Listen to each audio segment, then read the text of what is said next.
거울을 보자 얼굴이 비쳤다. 예전과 다를 것 없는 모습이 거울에 비추어졌다. 가끔 거울에 비추어진 이 몰골을 보면 소름이 돋는다. 내가 초등학생 때 방수라는 친구가 있었다. 성은 기억이 나지 않는다. 봄과 여름의 사이에 갑자기 전화가 왔다. 오랜만에 오는 전학생이라 다들 관심이 많았다. 하지만 때가 타 지저분한 티셔츠와 헝클어지고 떡이 된 머리카락을 보고 학급 친구들은 전학생의 환상이 깨졌다. 그의 특이한 이름과 개구리를 닮은 몰골로 전학 오자마자 방수라는 이름은 잊어버리고 왕눈이라는 별명으로 불리었다. 왕눈이는 누군가 관심을 줄 때마다 순수한 미소를 지었다. 내성적인 성격의 어떤 장난을 치더라도 해맑게 웃어서 아이들은 왕눈이를 계속 괴롭혔다. 왕눈이 덕분에 원래 괴롭힘을 당하고 있던 나는 괴롭힘에서 벗어날 수 있었다. 왕눈이는 운동장에 기어다니는 개미를 먹는다거나 집에서 개구리를 먹는다는 괴상한 소문이 퍼졌다. 아이들은 그 소문이 진짜인지 체육 시간에 지나다니는 개미를 잡아 왕눈이에게 억지로 먹이기도 하고, 과학 실험실에 개구리 표본을 훔쳐 왕눈이 사물함에 넣어두고 왕눈이 집에서 먹으려고 개구리 해부 가져가나봐 라고 놀리기도 했다. 점점 아이들의 장난은 심해졌지만 왕눈이는 아무렇지 않은 듯 화도 내지 않았다. 아이들은 점심시간이면 축구를 했다. 그때는 누구도 왕눈이를 괴롭히지 않았다. 장마가 시작되었고 운동장에서 시간을 보내지 못했던 아이들은 왕눈이를 축구공 삼아 시간을 보냈다. 그것을 본 여자아이들은 괴롭힘을 멈추라고 말했지만 아이들은 왕눈이를 미쳤다. 그 순간 왕눈이는 중심을 잃어서 여자아이를 덮치고 말았다. 여자아이는 예상치 못한 위기에 대응하지 못하고 갈비뼈가 부러지고 말았다. 여자아이는 응급실에 실려가고 입원을 하게 되었다. 장기 손상은 없어서 다행히 뼈만 붙으면 되었다. 어릴 때는 뼈가 잘 붙고 단단해져서 걱정이 없다는 의사소견이 있었다. 하지만 의사소견과 부모의 마음은 달랐던 것 같았다. 쉬는 시간에 여자아이의 부모는 반으로 찾아왔다. 왕눈이가 누구야? 라고 말했다. 왕눈이는 웃는 얼굴로 손을 들었고 부모는 아이의 갈비뼈가 부서졌는데 태연하게 웃고 있는 것이 화가 나 뺨을 갈겼다. 소란스럽고 이상한 분위기에 교장 선생님과 담임 선생님이 달려왔다. 왕눈이는 여전히 웃고 있었다. 하지만 평소보다 위축된 것 같았다.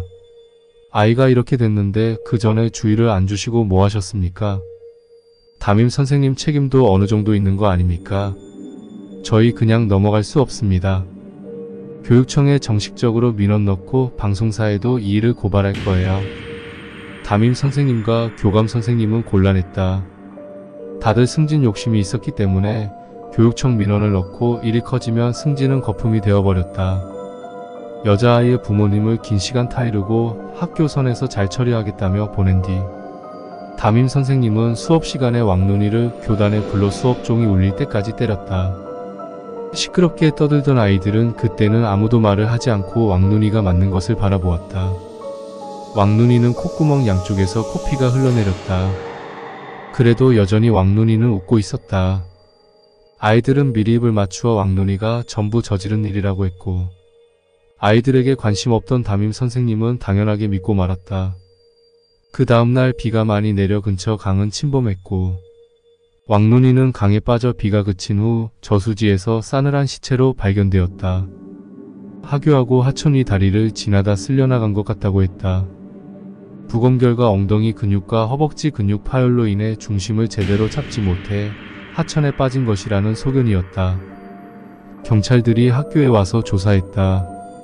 처음에는 부모의 소행이라고 생각했지만 사고로 인해 말이 어눌한 엄마가 범죄를 저질렀다고 판단하지 않았다. 자세한 조사로 담임 선생이 폭력을 저질렀다는 것을 알게 되었다.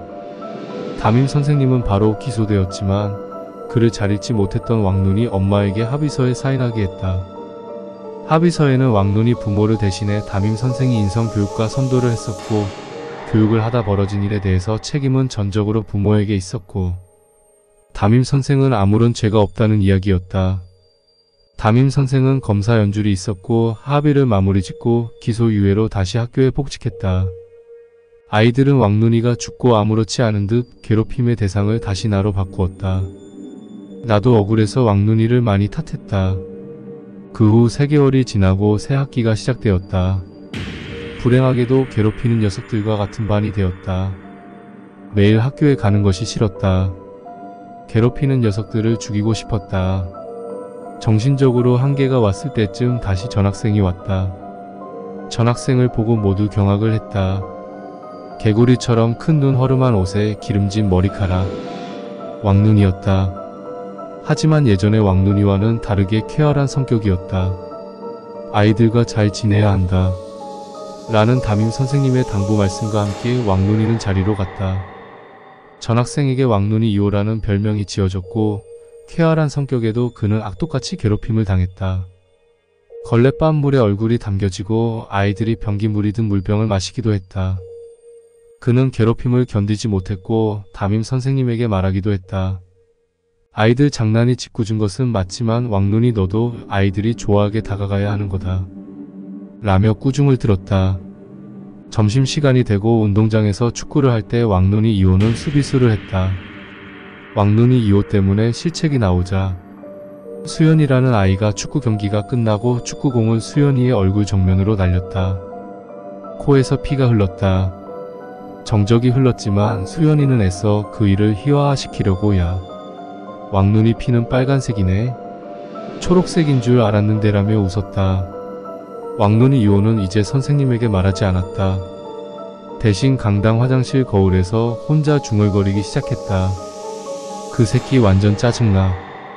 축구 경기를 할 줄도 모르는데 억지로 시키지를 않나. 실수했다고 축구공을 얼굴에 정면으로 날려서 코피까지 났어. 그 새끼 학교 정문에 달려나가다가 차에 치여서 척추가 꺾였으면 좋겠어. 왕눈이 2호는 거울을 보고 웃고 있었다. 작년에 죽은 왕눈이처럼 해맑은 얼굴을 하면서 말이다. 그리고 학교 시간에 수연이는 축구공을 차며 학교를 나가다가 수면 부족에 눈을 살짝 감은 트럭 운전사에게 치여 척추신경이 손상되어 하반신 마비가 왔다. 나는 다음날 담임 선생님이 수연이의 상황을 반 아이들에게 말해주었을 때 왕눈이 2호의 표정을 잊지 못했다. 입을 손으로 틀어막으며 끄끄거리며 웃고 있었다. 아이들은 농담 반 진담 반으로 작년에 죽은 왕눈이 저주 아니야? 이맘때에 죽어서 원원이 학교를 맴도는 거야. 무섭게 왜 그래? 그래도 수연이 제가 왕눈이 엄청나게 괴롭혔잖아.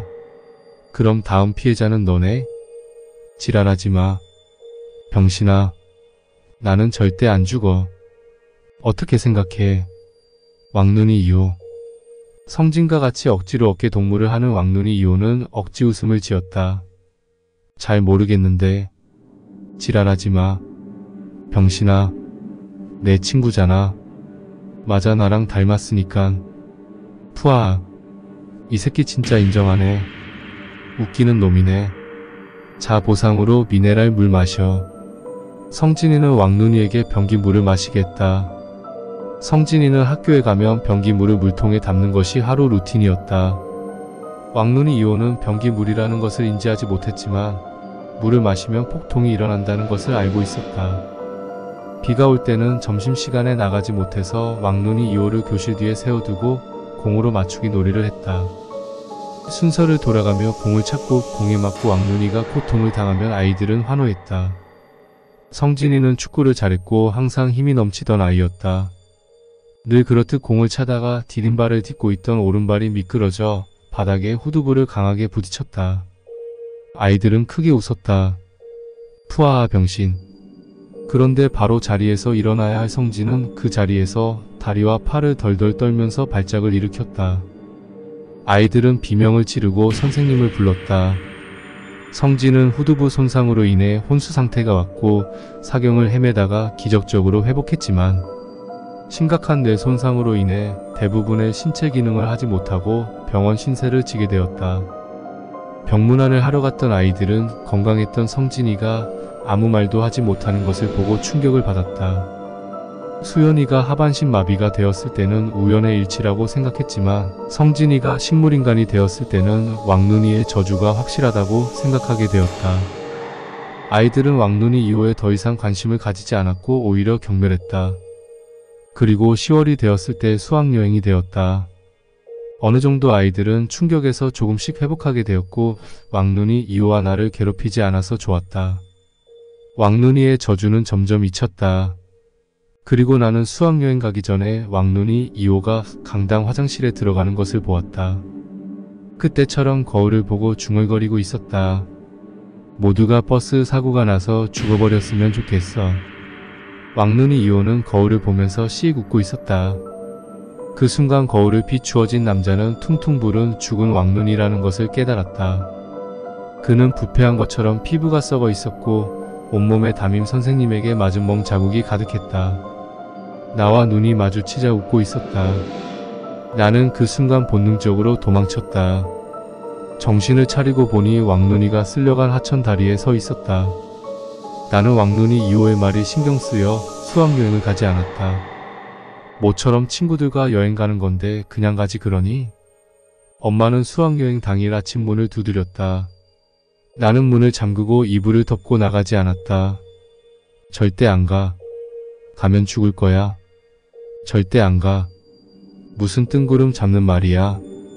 돈도 다 냈는데 참나. 엄마는 나의 히스테리에 결국 포기하고 말았다. 대충 둘러댈 수학여행을 안 간다고 말했다. 그리고 그날 저녁 뉴스가 나왔다. 고가도로 버스 이탈 사고 학생 26명 전원 사망 1명 중태. 기사는 음주운전을 했고 아이들은 안전띠를 매지 않아서 버스가 절벽에서 떨어져 전원 사망했다. 수학여행을 가지 않았던 나는 유가족에게 추궁을 당했고 나는 왕눈이의 저주예요. 라고 말할 수밖에 없었다. 나는 전학을 갈 수밖에 없었다.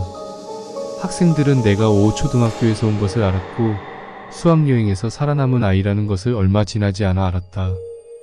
귀신에 씌인 아이라며 놀림을 당했다. 나는 놀림에 익숙했다. 이정현 죽었으면 좋겠어. 나는 거울에 대고 말했다. 걱정하지 마. 내가 죽여줄게. 부패한 왕눈이가 하천에 물을 뚝뚝 흘리며 나를 보고 있었다. 이번에는 왕눈이가 나를 지켜준다.